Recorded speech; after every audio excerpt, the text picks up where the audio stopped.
Hi everyone, my name is Jonathan Lamb and I'm the Victorian Manager for Plancover.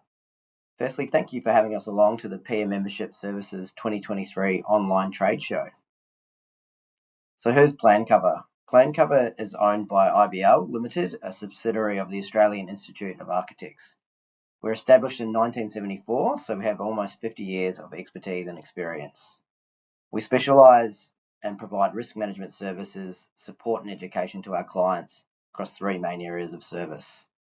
Firstly, insurance placement for both commercial and personal insurance products, risk management presentations, practice notes, online CPD education, and our contract review service, which identifies any uninsured clauses contained within consultancy contracts or agreements for our PI insurance clients, and finally, claims management and assistance. What we offer? The commercial insurance products that Plancover can offer include professional indemnity insurance, liability insurance, business insurance, management liability insurance, corporate travel insurance, design and construct professional indemnity, and last but not least, cyber insurance. I'm lucky enough to be joined today by Michael Lewis, Business Development Underwriter for Emergence. Michael's going to run us through a bit more about this very important insurance product. Thanks, Jono. Today we'll be showing you a video that runs through a cyber claim that we had last year. It shows how cyber insurance and the incident response on the policy reacts when something happens. Even though this is for a large business, the process and the considerations on how we handle claims will be the same for any size company, and it will show the importance of taking out cyber insurance.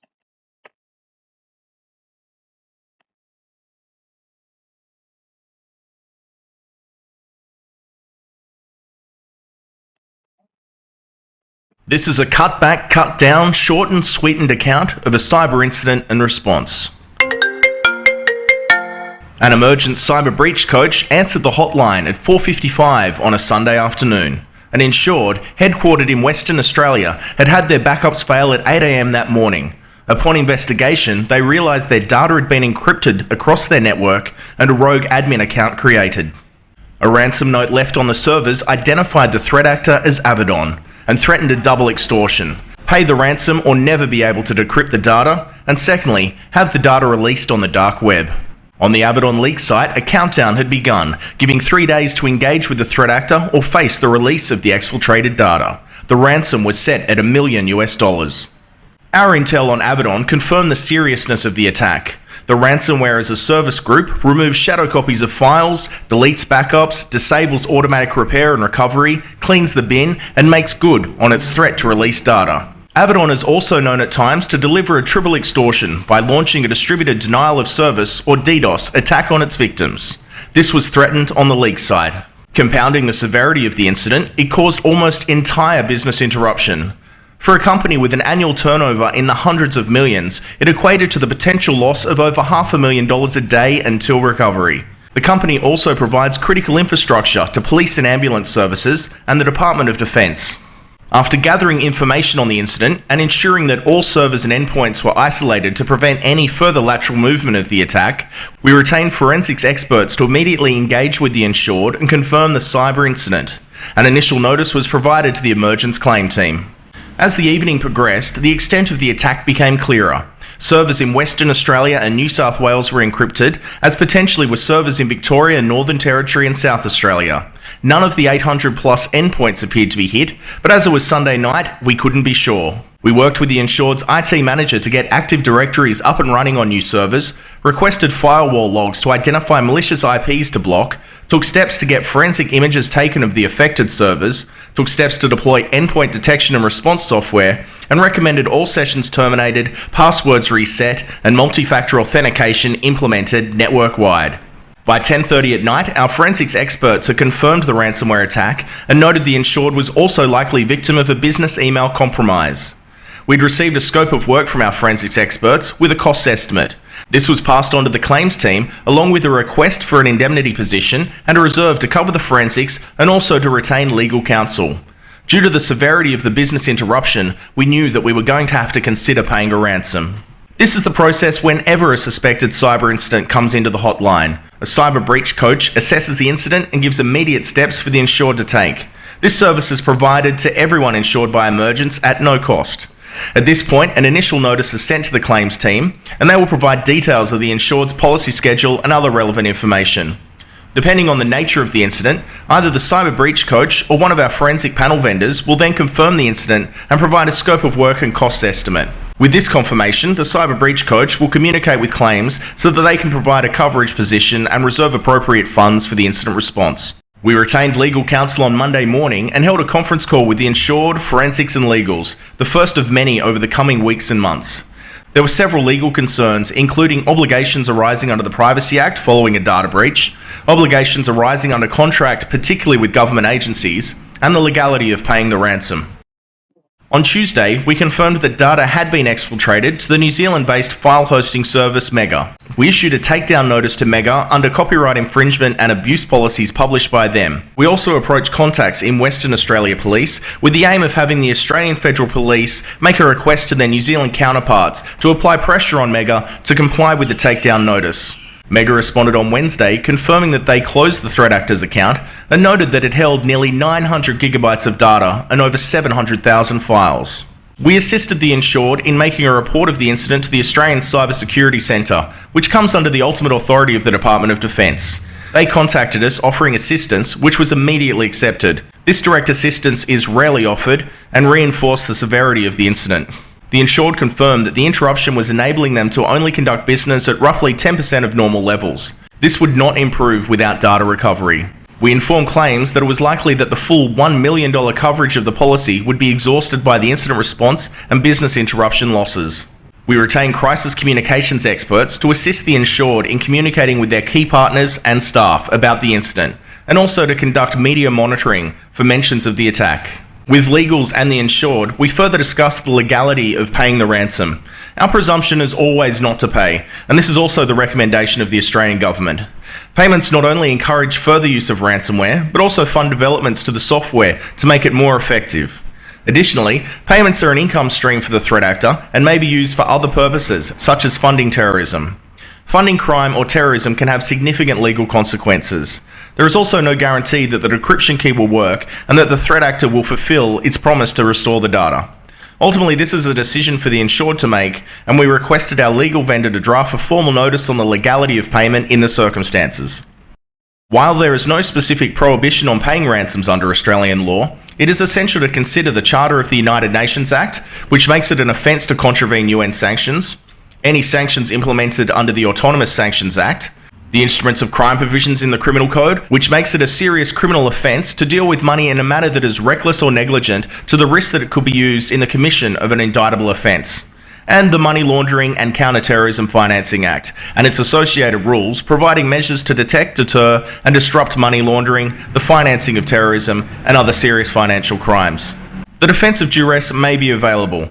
With less than 24 hours until the countdown was due to expire, the insured's overseas parent company gave authorization to commence negotiations with the threat actor, though with a limit of $200,000.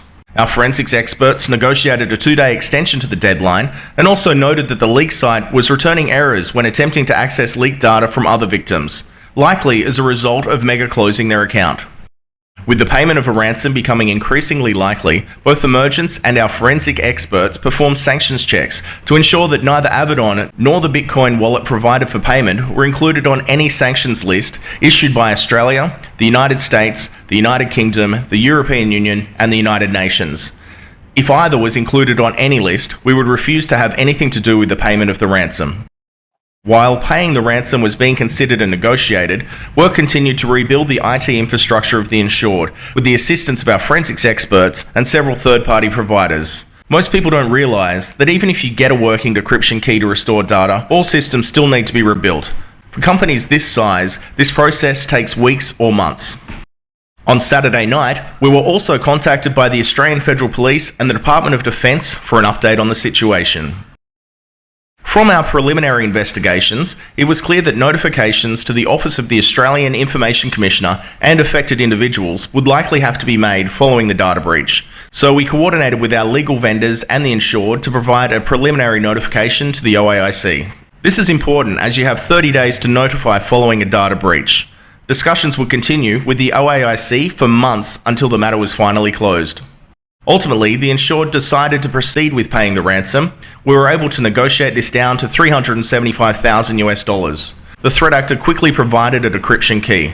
This was tested on sample copies of data to ensure that it wasn't weaponized and that it worked. Once this was cleared, forensics provided instructions to the insured on how to deploy the key across their network.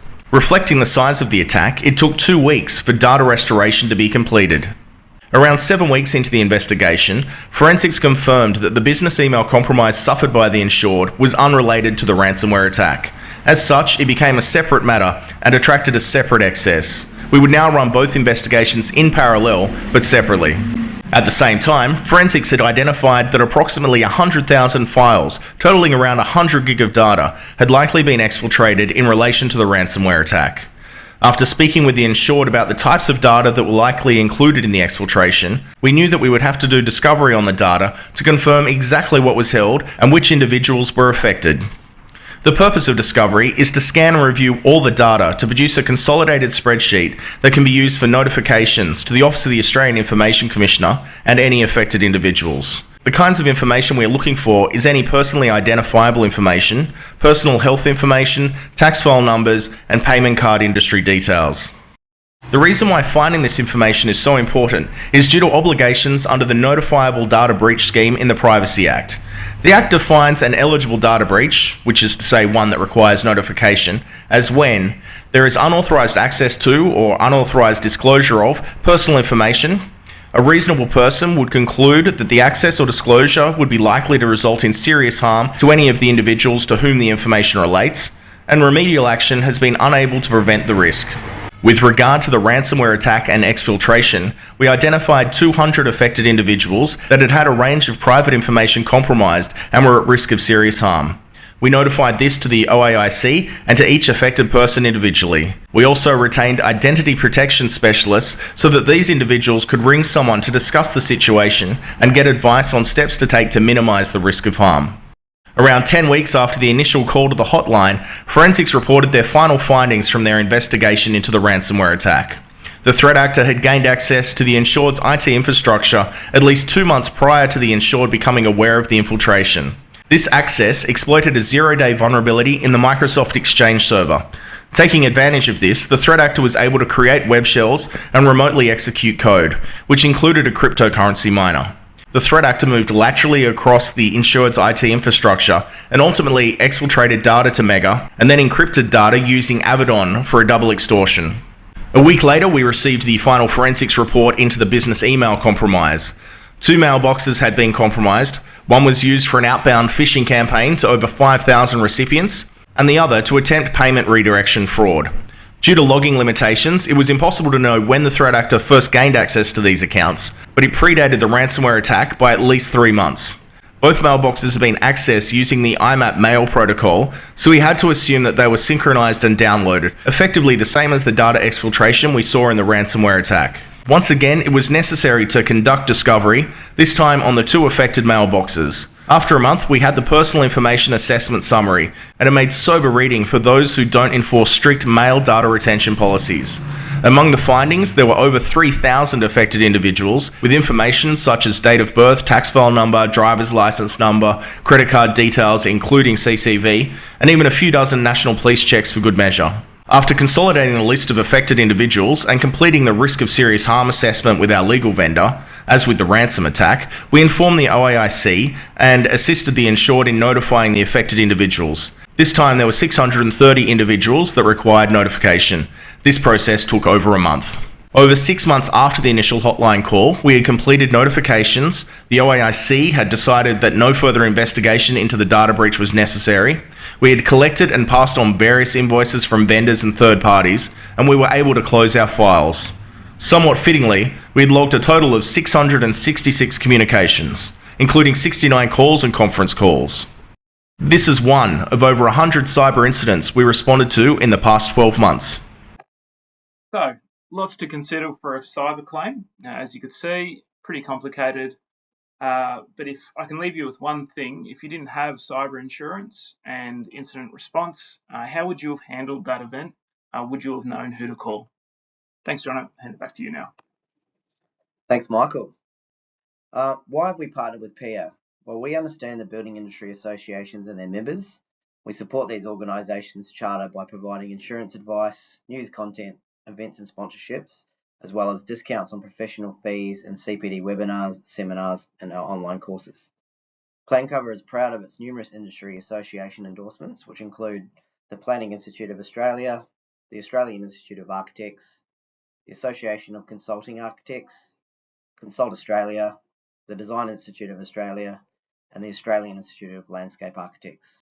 We're also proud of our strength in our corporate partnerships with Steadfast, ANZIIF, and NEBA.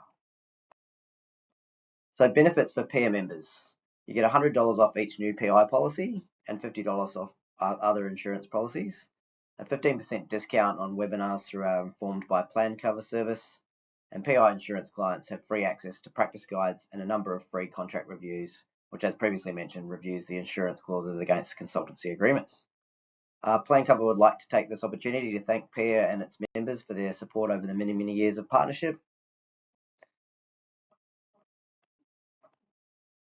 Lastly, if you want to get in contact with us to hear anything more about our services that we provide, please visit us at our website.